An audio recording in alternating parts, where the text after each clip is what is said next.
Please, sir, don't leave. The boy clung to the cowboy's leg. The cowboy refused to walk away. The wind cut sharp across the Wyoming plains that morning, carrying the smell of dust and rain not yet fallen. Sarah Miller stood at the edge of her small porch, arms wrapped tight around herself, watching the road that led into town, the same road her husband used to walk down every evening before supper. He would never walk down it again. 3 months had passed since the fever took him. 3 long months of silence in a house that used to be full of laughter, and Sarah had learned to carry her grief the way a woman carries water from a well, quietly, carefully, so it would not spill over in front of her son. Her boy, Thomas, was only 6 years old, small for his age, with dark curls and eyes that still searched every stranger's face for his father. He did not understand death the way grown folks did. He only understood that his papa used to swing him onto his shoulders, and now he did not. And no matter how many times Sarah tried to explain it gently, Thomas kept waiting by the window some evenings, hoping. If you feel that ache in your chest already, that tightness that comes from watching someone you love hurt in silence, stay with me, because this story is going to hold you tight before it lets you breathe. And if stories like this touch something soft and real in you, drop a comment below and tell me where in the world you're watching from tonight. It helps this little story travel further, and it lets an old soul like me know I'm not just talking to empty space. Sarah's husband, Daniel, had left behind a modest cattle ranch, 40 acres of rocky land, a leaking roof, and debts that grew heavier with each passing month. The bank in town had already sent 2 letters, polite but firm, reminding her that widows were not exempt from what was owed. She had tried to manage the small herd alone, tried to mend fences with hands too soft for the work, tried to be both mother and father to a boy who cried himself to sleep more nights than she liked to admit. The town whispered about her, the way small towns always do, calling her the widow who would lose everything by winter, calling her foolish for trying to hold on to land a woman could never work alone. It was on a gray Tuesday morning, when the last of her firewood had run out and the well pump had frozen solid, that a stranger rode onto her land. He was tall in the saddle, broad through the shoulders, with a hat pulled low against the wind, and a stillness about him that made the horses in her small pen go quiet. His name, she would later learn, was Caleb Hart, a drifter by trade, a rancher by blood, a man who had spent the last 2 years wandering from job to job ever since he buried his own wife and unborn child back in Colorado. He did not speak much. He did not need to. There was something in the way he sat his horse, the way his eyes moved slow and careful over the broken fence line and the sagging barn roof, that told Sarah he understood loss the way she did, without a single word passing between them. He had come looking for work, nothing more, having heard in town that the widow Miller needed a hand before winter buried her land in snow and debt. Sarah almost turned him away. Pride is a stubborn thing, and she had precious little left besides it.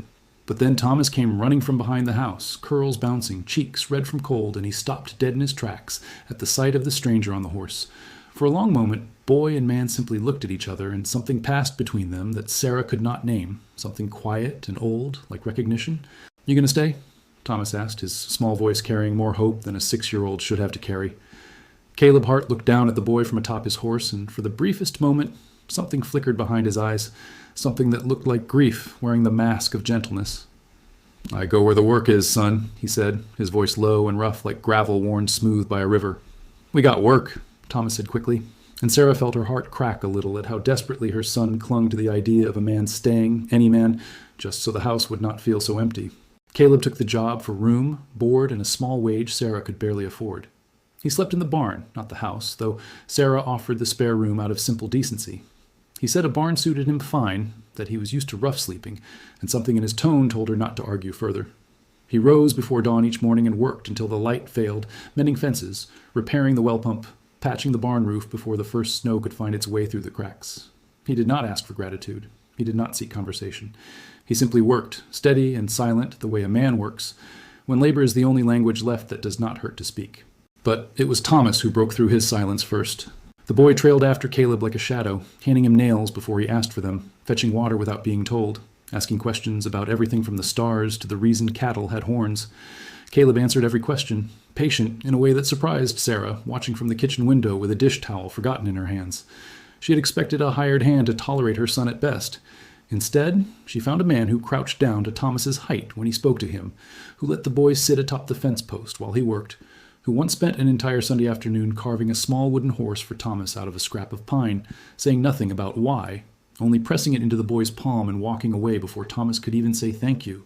Sarah noticed the way Caleb's jaw tightened whenever Thomas called out to him, the way his eyes grew distant for just a heartbeat before he answered. She did not ask why. She had buried enough of her own pain to recognize it in someone else, the careful way a wounded person holds their hurt close, afraid that speaking it aloud might make it real all over again. Weeks passed like this, quiet and steady, the rhythm of work filling the silence that grief had left behind. The fences grew strong again. The barn roof no longer leaked. The cattle, once scattered and thin, grew fat and settled under Caleb's careful watch. And slowly, so slowly Sarah almost did not notice it happening, the house began to feel less like a tomb and more like a home again.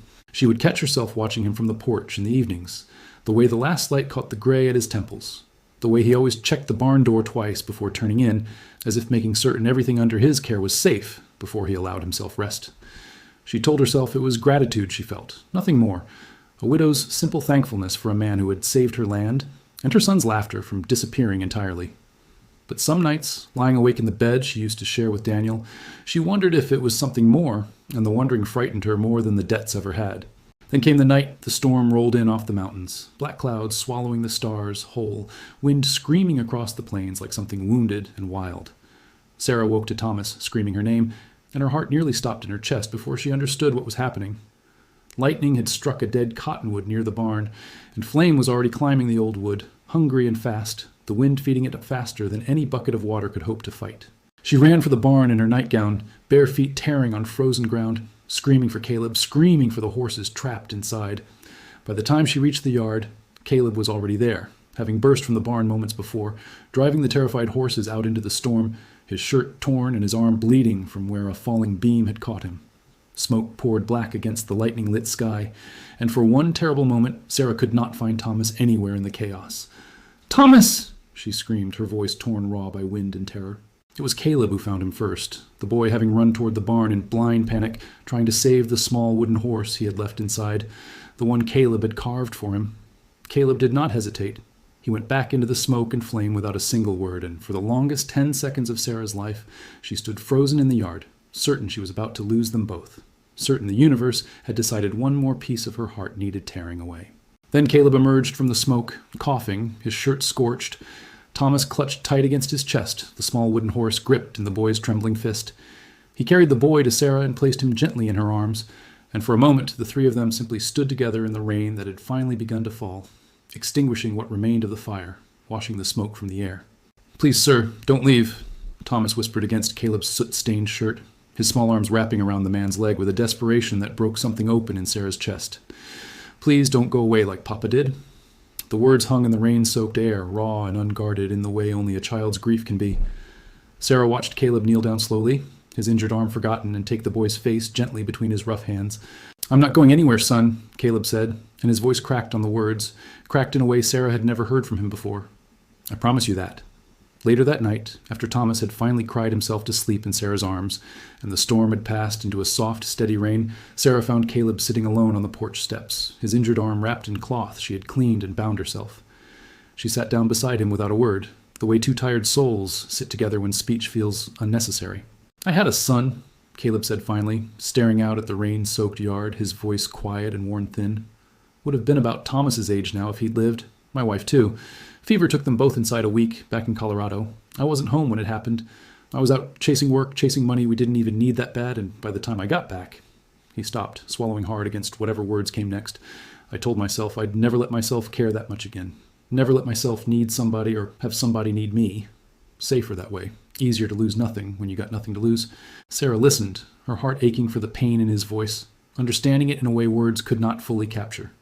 "But that boy in there," Caleb continued, glancing back toward the house, "he already went and needed me anyway. Didn't ask my permission, just crawled right past every wall I built." He turned to look at Sarah then, his eyes soft in the porch light, tired and open in a way she had never seen. "And I think, maybe, I let you in too, Sarah. Somewhere along the way. Didn't mean to. Tried real hard not to." "I know the feeling," Sarah whispered, her own eyes filling with tears she had held back for months. "I buried my husband 3 months ago and told myself I'd never let this house feel warm again. Told myself grief was easier to carry than hope, because hope can be taken from you too." "Maybe we stop carrying it alone then," Caleb said softly, reaching over to take her hand, his rough fingers wrapping gently around hers. "Both of us, if you'll let me." The rain continued its soft rhythm against the roof, gentle now, healing rather than destroying, and Sarah felt something in her chest loosen for the first time in months, a tightness she had carried since the day they buried Daniel finally beginning to ease. Spring came slow and golden to the ranch that year, melting the last of winter's hard edges away. Caleb never did leave, not after that storm, not after the words spoken quietly between two grieving hearts learning to trust again. He and Sarah married in a small ceremony at the ranch house that April, nothing grand, just a few neighbors, a preacher from town and Thomas standing proud beside them in his best shirt, the wooden horse Caleb had carved tucked safely in his pocket. The bank letters stopped coming once the herd grew strong and the land began to thrive under two sets of careful hands instead of one exhausted pair. The fences held. The barn roof stayed sound through every storm that followed. And the house, once so heavy with silence and grief, filled instead with the sound of Thomas's laughter, with Sarah's quiet humming while she cooked, with Caleb's low, steady voice reading bedtime stories by the fire each night, a tradition he had started that winter and never once let go.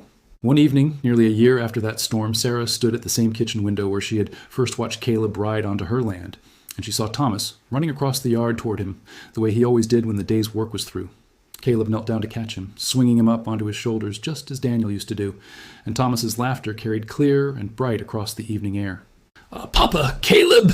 Thomas called out, the name settling naturally into place, earned through 100 small moments of patience and care, through nails handed over before they were asked for, through wooden horses carved from scrap pine, through a promise kept in the rain. "Watch me!" And Caleb Hart, a man who once believed he had nothing left to lose because he had already lost everything, laughed loud and warm into the golden evening light, holding tight to the boy on his shoulders. Home, in a way, he had not been in years, in a way perhaps he had never truly been before. Sarah watched from the window, her hand resting gently on the small swell of her stomach, another child on the way. Another piece of healing neither of them had dared to hope for in the darkest days of their grief. She thought of the frightened widow she had been that gray Tuesday morning, certain she would lose everything, certain love was a door closed forever behind her. And she thought of the boy's small voice in the rain, begging a stranger not to leave, not knowing that, in asking, he had given his mother the greatest gift of all, a man who would stay. Because sometimes the family we are searching for does not arrive the way we expect. Sometimes it rides in on a gray morning, quiet and unannounced, carrying its own grief alongside our own. And sometimes healing does not come from forgetting what we have lost, but from finally allowing someone new to help us carry it. If this story warmed something inside you tonight, if you found yourself holding your breath during that storm or wiping your eyes at that wooden horse, I would love to hear from you. Tell me in the comments where you are watching from and what part of this story touched your heart the most. And if you believe in stories of healing, second chances, and quiet cowboys who show their love through actions rather than words, please subscribe, because there are so many more stories like this one waiting to be told, waiting to remind us that home is not a place we lose forever, but something we can always find again.